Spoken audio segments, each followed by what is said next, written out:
Quand on veut, on peut. Si tu n'avances pas, c'est que tu n'en as pas vraiment envie. Quand c'est aligné, on est motivé. Franchement, des clichés autour de la motivation, si tu donnes un coup de pied dans une poubelle, il y en a 15 qui sortent.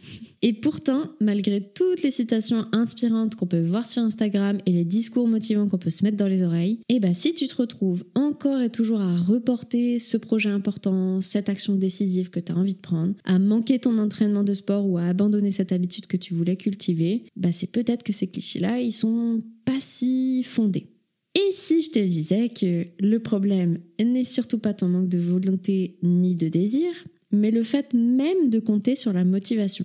Là-dessus, la neuroscience, elle a un secret qu'on va découvrir aujourd'hui, qui est que ton cerveau n'est absolument pas fait pour fonctionner à coup de motivation. Il est câblé pour les systèmes. Aujourd'hui, on va déconstruire un des plus grands mythes du développement personnel moderne et venir comprendre pourquoi attendre de se sentir motivé, c'est exactement ce qui peut-être te sabote aujourd'hui. On va découvrir comment transformer notre relation aux tâches importantes, justement en arrêtant de les lier à un état émotionnel qui, par nature, est fluctuant.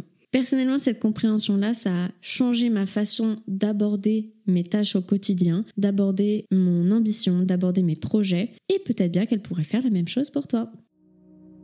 Bienvenue dans Ambitionner, le podcast d'une meuf qui a longtemps cru ne pas être ambitieuse.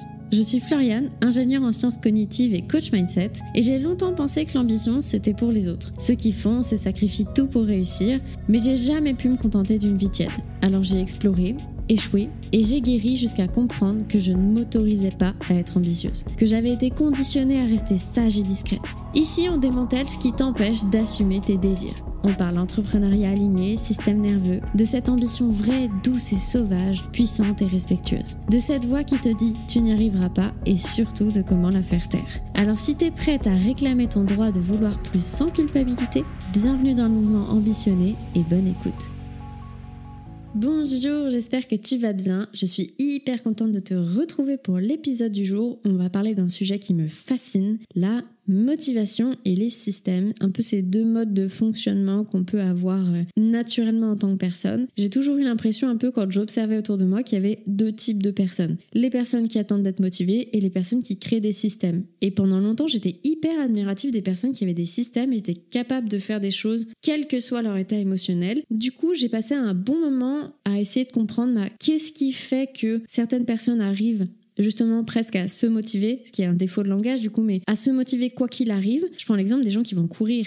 Il y a certaines personnes quand elles vont, qui sont des personnes qui courent, déjà de base ça me fascine, mais il y a des personnes qui courent, qu'il pleuve, qu'il vente, qu'il fasse froid, qu'il fasse chaud, peu importe, elles y vont 3 fois par semaine. Ça pendant longtemps, moi ça m'a fait fasciner parce que j'avais l'impression de ne pas avoir ce type de motivation-là. Et du coup aujourd'hui, on va venir justement détailler un peu tout ce que j'ai pu apprendre sur ces sujets-là et qui permettent de répondre à cette question. Pourquoi certaines personnes, on a l'impression qu'elles savent se motiver et d'autres non, et comprendre qu'au final, c'est pas tant une histoire de motivation. Ce qui serait chouette du coup, c'est que pour démarrer cet épisode, tu commences par te demander combien de fois, toi, est-ce que tu as attendu d'être motivé pour faire une action importante? Que ce soit lancer un projet qui tient à cœur, créer du contenu régulièrement ou justement maintenir une routine d'exercice physique. Si t'es comme la plupart des personnes, et comme moi pendant longtemps, probablement que tu as attendu plus souvent que t'aimerais l'admettre. Aujourd'hui, on va voir que cette source inépuisable de motivation, elle n'existe pas,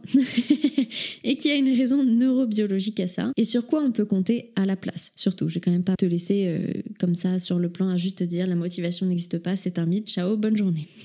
Donc commençons par ça. Pourquoi la motivation n'est pas un outil sur lequel on peut compter? Bien déjà, il faut comprendre que la motivation, c'est un processus psychologique et neurobiologique qui est par nature fluctuant. À l'heure actuelle, les recherches montrent que la motivation, elle est étroitement liée à notre circuit de récompense dopaminergique. Alors ça, c'est un grand mot pour dire notre circuit de récompense, donc celui qui va venir libérer de la dopamine, donc l'hormone dopamine dans notre corps, ce qui est celle qui nous fait nous sentir bien, celle que par nature, on va chercher à obtenir encore et encore, celle sur laquelle se basent typiquement tous les réseaux sociaux pour nous rendre complètement addicts. Quand on est motivé, le fait de se sentir motivé, c'est simplement notre cerveau qui anticipe une récompense, qui anticipe un plaisir lié à notre action. Ce mécanisme, il était complètement essentiel à notre survie en tant qu'espèce pendant très longtemps, puisque c'est celui qui nous poussait à chercher de la nourriture, un abri, tout ce qui était absolument nécessaire à notre survie. Et le problème, c'est que ce système-là,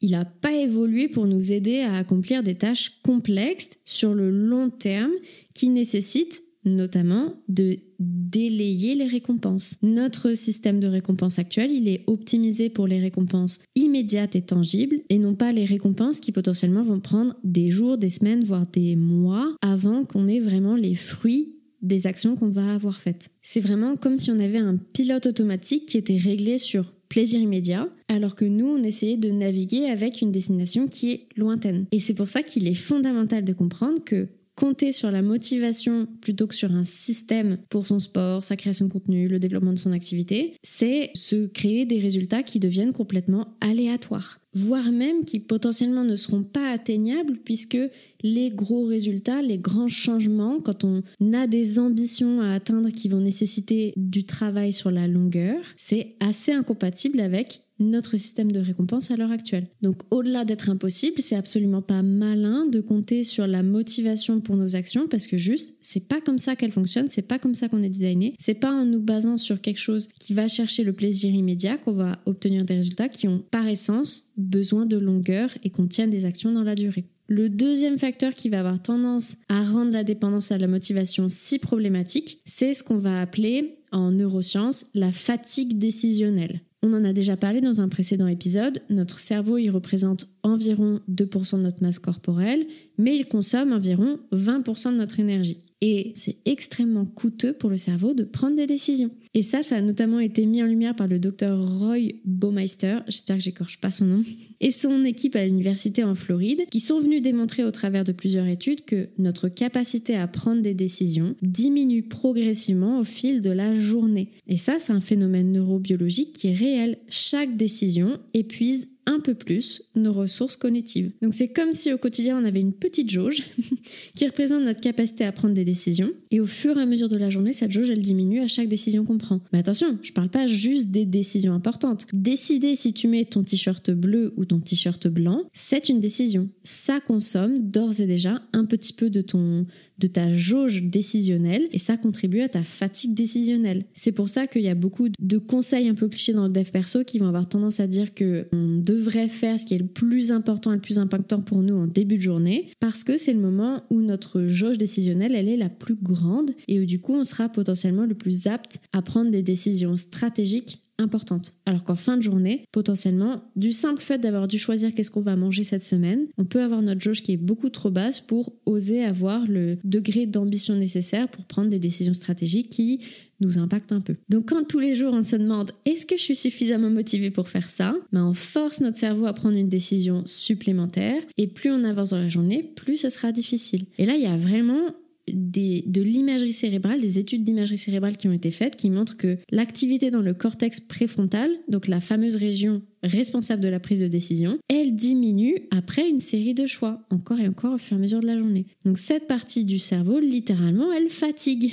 Et c'est pour cette raison que vraiment, les bonnes intentions du matin, elles s'évaporent au fur et à mesure de la journée. C'est pas un manque de volonté, c'est pas un manque de motivation, c'est juste notre neurobiologie, c'est comme ça qu'on fonctionne. Maintenant qu'on a vu que compter sur la motivation, c'est une très mauvaise idée. Qu'est-ce qu'on a d'autre comme option? Qu'est-ce qu'on peut faire différemment? Et qu'est-ce qui fonctionne au regard justement de notre neurobiologie et des neurosciences? Pour ça, on va voir 3 composantes des systèmes qui fonctionnent et qui nous permettent de continuer notre passage à l'action indépendamment de nos états émotionnels. Ces 3 grandes composantes-là, ça va être un premier point, un déclencheur environnemental clair. Notre cerveau, c'est le roi des associations. Il fonctionne vraiment par association, c'est ce qu'il fait de mieux, il est là pour créer des liens. C'est ce qu'on appelle la plasticité associative. Notre neurone s'active ensemble pour connecter ensemble. Concrètement, du coup, venir associer ton action à un indice environnemental spécifique qui est constant ou le plus constant possible, comme une heure précise de la journée, une action précédente, un lieu spécifique, progressivement, ça va venir créer un automatisme qui va contourner le besoin de motivation. C'est pour ça que, par exemple, je ne me demande pas si je suis motivée pour enregistrer le podcast. J'ai toujours sur mon bureau le bras avec le micro, j'ai juste à le tirer pour commencer à enregistrer et j'associe ça à un jour particulier, une heure particulière. J'essaie d'être la plus routinière possible là-dessus parce que je sais que mon cerveau, il aime ça, il a besoin de ça. Pour le sport, c'est pareil, c'est le matin. Point. Et plus je le fais, plus j'y vais le matin, plus c'est facile. La deuxième composante qui va être intéressante à prendre en compte, c'est le fait de créer un chemin de moindre résistance. On l'a vu juste là, c'est très coûteux pour notre cerveau de prendre des décisions. C'est un organe qui cherche à tout prix l'optimisation énergétique. Il fonctionne vraiment sur le principe de moindre effort, il est câblé pour ça. Et du coup, le fait de réduire au maximum en anticipation les frictions, même les plus petites, qui peuvent nous faire dérailler nos habitudes, c'est ce qui va nous permettre de les tenir le plus possible dans la durée. Pour contrer cette tendance naturelle à chercher le chemin de moindre effort, on va chercher à réduire la nature même des frictions autour de l'action qu'on souhaite faire. Par exemple, ce que je vous disais, le fait d'avoir toujours mon micro posé sur le bureau et le fait que j'ai juste à le tirer pour le mettre face à ma bouche pour parler, ça fait que j'ai beaucoup plus de chances de me mettre à enregistrer mon épisode de podcast que si jamais je devais sortir le micro qui est rangé, brancher le machin, etc. Idem avec le sport. J'ai un sac qui est mon sac de sport. La seule chose que j'ai à changer, c'est mes vêtements. Et comme j'y vais le matin, juste quand je me lève, je m'habille en tenue de sport directement et le sac est prêt, il n'y a plus qu'à y aller. Le troisième point qui va être essentiel à mettre en place pour créer un système qui fonctionne et qui nous permet de ne pas compter sur la motivation, ça va être justement de chercher à contourner un petit peu ce circuit de récompense dopaminergique qui n'est pas fait pour le long terme, en créant au sein de nos passages à l'action qui sont plutôt avec des résultats à long terme, des mini-récompenses court terme. Donc là, c'est tout simplement créer des petites boucles rétroactives positives dans notre système nerveux qui viennent renforcer le fait que quand je fais une petite action où moi, mentalement, je sais que c'est pour des résultats à long terme, je viens créer des petites récompenses court terme, venir me féliciter, venir faire quelque chose qui, je le sais, va me déclencher de la dopamine pour venir ancrer le fait que faire cette action, ça me déclenche du plaisir. Ça peut être des trucs aussi simples que quand j'ai fait ma séance de sport, je prends vraiment une bonne douche où je prends le temps de profiter de ma douche et d'ancrer que c'est agréable. Ça peut être quand j'ai fini d'enregistrer mon épisode de podcast, je vais boire un café parce que j'adore le café, ça me fait vraiment du bien. Alors attention, pas s'il est genre 18h, mais si j'enregistre mon épisode de podcast le matin, ça peut être ce genre de choses-là. Des choses toutes simples, mais venir accrocher une petite récompense, une petite libération de dopamine volontairement auprès des actions qui, je le sais par nature, n'auront pas forcément cet effet-là, ou pas facilement, ça va me permettre de renforcer le fait que faire cette action-là, finalement, ça reste quand même agréable. Donc si on résume, les 3 étapes qui sont hyper simples, la méthode qui permet d'automatiser les actions importantes sans avoir besoin d'attendre la motivation, ce sera, première étape, identifier nos déclencheurs naturels dans notre journée. Et tu peux vraiment partir de ton quotidien tel qu'il est à l'heure actuelle. T'as pas besoin de créer de nouveaux déclencheurs. Donc identifier des moments récurrents qui vont pouvoir te servir d'encre fiable, juste après ton premier café, juste après avoir déposé les enfants, en rentrant du travail avant même d'enlever tes chaussures, après t'être brossé les dents, ce genre de choses-là. Ça te permettra comme ça déjà de venir lier la nouvelle habitude à une habitude qui existe déjà. Et ça, cette association-là, comme le cerveau il adore, ça réduit déjà les premières frictions qu'on peut avoir pour les actions sur lesquelles on n'a pas trop envie par nature d'y aller. Étape 2, ce sera de réduire toutes les frictions au maximum qu'on a autour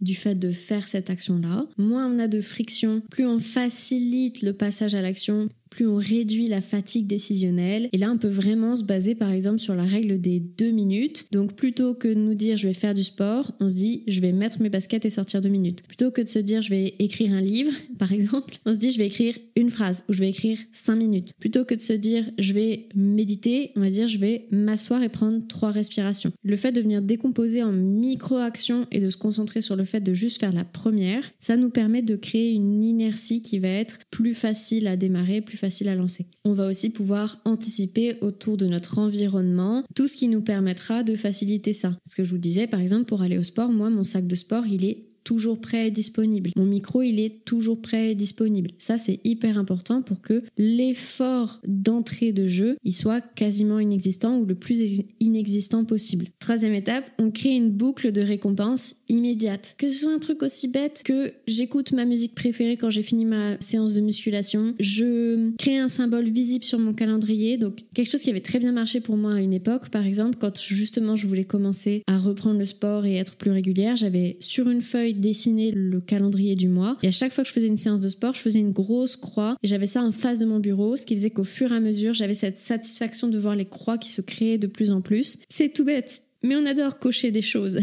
Donc on profite de ces choses où naturellement le cerveau il adore ça. Créez-vous des mini-rituels de célébration, une petite danse, une musique, une croix, votre boisson préférée. C'est peut-être tout bête, mais ça vient rajouter une petite pièce à l'édifice qui, cumulée, fait vraiment la différence. Et une autre astuce qui pourrait être une étape supplémentaire, et là ça va dépendre des préférences de chacun, ça vaut toujours le coup d'essayer, mais voyez comment ça résonne pour vous, c'est de vous engager publiquement. Ça, dans l'entrepreneuriat, c'est assez connu, on appelle ça le build-in public. Et là, c'est vraiment la psychologie sociale qui va nous montrer que l'engagement public active notre besoin fondamental de cohérence identitaire. Que ce soit de manière très publique ou pas beaucoup, ça peut être juste avec un partenaire de responsabilité. Et typiquement, ça arrive régulièrement, moi, que j'ai des coachées qui viennent spécifiquement pour ça. Elles savent très bien ce qu'elles veulent faire, elles ont juste besoin que quelqu'un les tienne responsables de cet engagement qu'elles ont acté vis-à-vis de cette nouvelle identité, ce nouvel objectif, ce nouveau projet qu'elles veulent lancer. Le fait d'avoir quelqu'un qui tient responsable, que ce soit une personne, un coach, un groupe de soutien ou carrément une communauté sur les réseaux sociaux, ça fait que notre cerveau, tout naturellement, il va venir nous donner l'énergie pour faire ces tâches-là parce que le fait d'être cohérent dans nos actions avec notre identité quand on s'est engagé comme ça, c'est plus important que le fait de ne pas faire les choses. Donc ça, moi typiquement, j'ai à l'année, on and off, à peu près constamment, toujours une coach qui justement va pouvoir me tenir responsable de mes actions et qui fait que ça crée cette petite tension qui n'est pas du tout désagréable, qui est que si j'avance pas, mais en fait, je suis pas cohérente avec les engagements que j'ai pris et ça donne une motivation supplémentaire pour avancer sur nos projets. Et ça, mais énormément d'entrepreneurs et même au-delà de l'entrepreneuriat, des cadres, des dirigeants, des personnalités qui font de grandes choses, vous le diront toujours, vous le verrez toujours, les sportifs de haut niveau, c'est pareil. Ces personnes-là se font accompagner. Il y a une forme d'engagement, de partenaire et de responsabilité qui est là, parce que ça fait vraiment la différence d'un point de vue systémique sur notre capacité à faire des choses inconfortables. Et le gros avantage de ça, c'est que ça nous demande pas du tout d'être dans un état mental particulier pour agir. Ça vient contourner ces fluctuations naturelles-là et presque la motivation, elle est déportée auprès de cette personne qui va me tenir responsable. Et ça nous permet de nous appuyer sur tous les principes neurobiologiques qu'on a vus aujourd'hui. Donc, en conclusion de cet épisode, vraiment, je suis convaincue que les personnes qui font des choses remarquables, elles sont pas plus motivées que les autres. Elles ont simplement compris comment détacher leur passage à l'action de leur état émotionnel. En plus de ça, quand j'y réfléchissais, notamment pour la création de contenu, quand je vois certains coachés qui me disent « Bah oui, mais là en ce moment j'ai pas envie, je suis pas motivée, je me sens pas en joie donc j'ai pas envie de créer », une phrase toute simple que je me suis retrouvée souvent à dire à ces coachés-là et qui souvent a été déclic, c'est qu'en disant ça, on considère qu'il n'y a que certains états émotionnels qui méritent nos passages à l'action. Et ça, pour la création de contenu, je trouve ça très fort parce que ça nous indique que ma communauté ne mérite que de me connaître quand je suis en joie. Est-ce que c'est pas opposé au fait d'être authentique finalement ? Est-ce que c'est pas justement en créant du contenu quand on est à la fois joyeux, à la fois triste, à la fois en colère, à la fois démotivé, à la fois déprimé parce qu'il pleut, qu'on n'est pas sincèrement authentique et dans l'impact avec notre communauté ? Donc mon invitation pour toi aujourd'hui, c'est celle-là. Plutôt que d'attendre un état émotionnel idéal qui par nature est fluctuant, construis des systèmes qui fonctionnent indépendamment de comment tu te sens. Tu n'es pas obligé d'écouter tes pensées qui te disent que tu n'as pas envie. Tu peux créer des systèmes qui font que tu iras, que tu en aies envie ou pas. Et attention, je te dis pas de te forcer, mais on sait tous très bien que faire du sport régulièrement, c'est bon pour notre santé. C'est quand même dommage d'attendre d'être motivé pour le faire. C'est contre notre santé. Ça veut pas dire ignorer ses émotions, au contraire, ça veut dire nous libérer de l'espace pour les vivre pleinement, sans qu'elles ne dictent nos actions importantes. Et quelle libération en soi de savoir qu'on peut créer, bouger, contribuer même les jours où on est triste. Donc la prochaine fois que tu te sentiras à attendre d'être dans le bon état d'esprit, demande-toi quel système simple est-ce que je peux mettre en place qui fera que cette action deviendra aussi automatique que me brosser les dents. Parce que sincèrement, quand on regarde les enfants, quand ils débutent là, leur vie, ils n'ont pas envie de se brosser les dents. Et pourtant maintenant, une fois adultes, on se pose plus la question. Notre vie, elle se construit sur ce qu'on fait constamment, pas sur ce qu'on fait quand on est inspiré. Je serais vraiment curieuse d'entendre ton expérience là-dessus, sur ce rapport à la motivation versus les systèmes. Est-ce que c'est quelque chose que tu as déjà remarqué, quelque chose qui te semble impossible d'avancer sans motivation, ou au contraire, tu as déjà bien mis en place des systèmes? N'hésite pas à venir me le raconter sur Instagram, @floriane.co. Comme toujours, tous les liens seront en description. J'adore répondre aux messages que vous m'envoyez, ça me fait toujours très plaisir de lire vos petits mots doux après que vous ayez écouté les podcasts. Si ces sujets t'a parlé, n'hésite pas à t'abonner pour ne surtout pas louper les prochains épisodes. N'hésite pas aussi à mettre 5 étoiles. On va continuer ensemble d'explorer le fonctionnement de notre cerveau et comment l'aligner avec nos ambitions les plus profondes, parce que c'est la vie qu'on mérite. N'hésite pas aussi à t'abonner à la newsletter, j'en envoie une par semaine. Et puis j'ai hâte de te retrouver ici ou ailleurs. Je te souhaite une bonne journée, une bonne après-midi ou une bonne soirée en fonction de quand tu as écouté cet épisode de podcast, et je te dis à très vite.